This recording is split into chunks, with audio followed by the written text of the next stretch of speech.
your chance to get involved in the debate or respond to anything that the speakers have said. Your speeches are up to 2 minutes long, and if you say your name and college when I pick you, Catherine will give you an invitation to come back to the reading room and have a drink with the speakers after the debate. So are there any floor speeches? Jason Robertson, it was once said that people have to look back before they can move forward. So I invite people to look back into history and see what has happened before. The West feeling it had a duty to impose its form of rule on the rest of the world. Well, I myself would say less than 1,000 years ago, in a very Catholic Europe, they thought that they had a just and a fair system of rulership. Well, they thought they then had a duty to impose that on the rest of the world. Well, I think it's fairly universally acknowledged that that is about the darkest chapter in the history of the Catholic Church.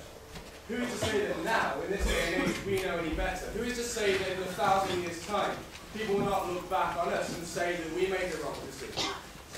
I say that if we don't learn the lessons of history, we will be making mistakes.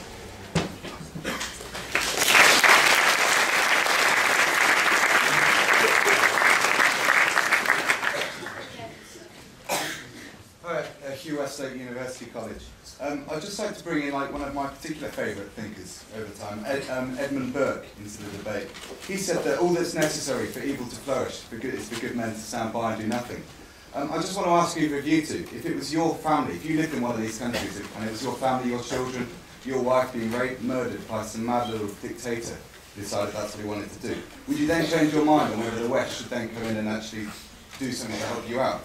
I think it's all too easy for you to stand by in Durham in some very nice, cosy democracy and say, yeah, we shouldn't do anything, just let them be murdered, let them do anything, it's not our right to get involved. But actually, if you were in that position, you'd want them to help out. I believe that we shouldn't just go and walk on the other side of the road, and actually we should be the Good Samaritan, and not just be the people who stand idly by and let people get brutalised in another country, just because it didn't fit comfortably with our own ill thought-out morals.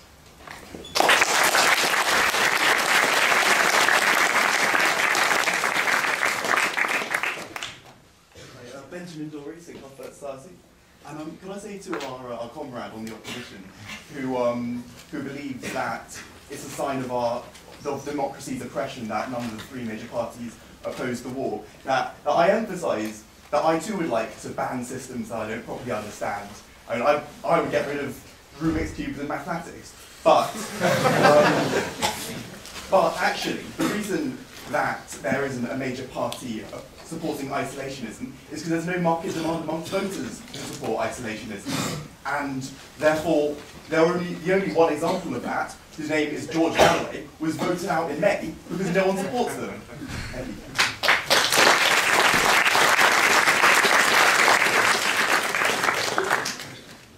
Thank you. Edward Howship, St. John's College. In 1945, the West undertook a solemn promise. And that promise was to protect the right of peoples to be governed by consent, their right to freedom of speech, association and the press, and their right to life, liberty and security of person. Why did we do this? Because in the words of the Universal Declaration of Human Rights, disregard for human rights have resulted in barbarous acts which have outraged the conscience of mankind. Voting against this motion would outrage the conscience of mankind because democracy is the only system under which our rights are protected. We see these rights flaunted in every dictatorship from Central America to Southeast Asia. Can we really stand by and do nothing? I hope not, and therefore support the motion.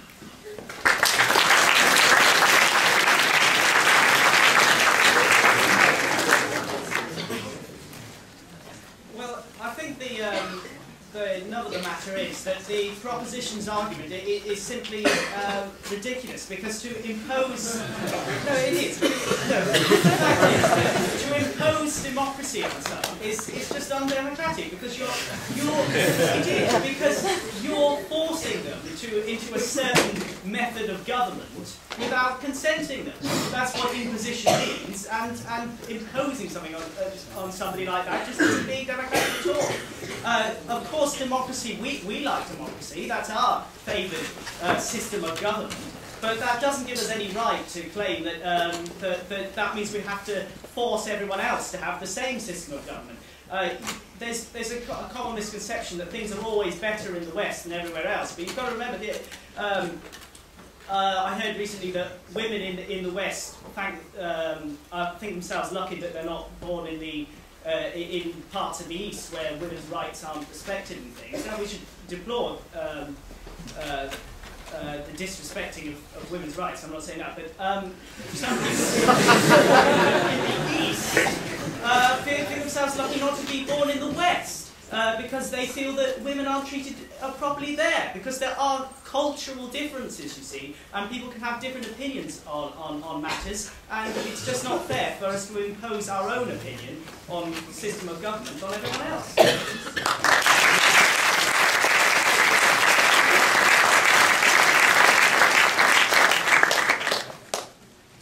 I agree with Professor Frost and that chap over there about the meaning of the word impose in this motion. The word impose, collocated near to the word democracy, is a contradiction in itself. You cannot impose a top-down democracy. Democracy is, if you will, like a seed. It has to be planted and it takes time to grow.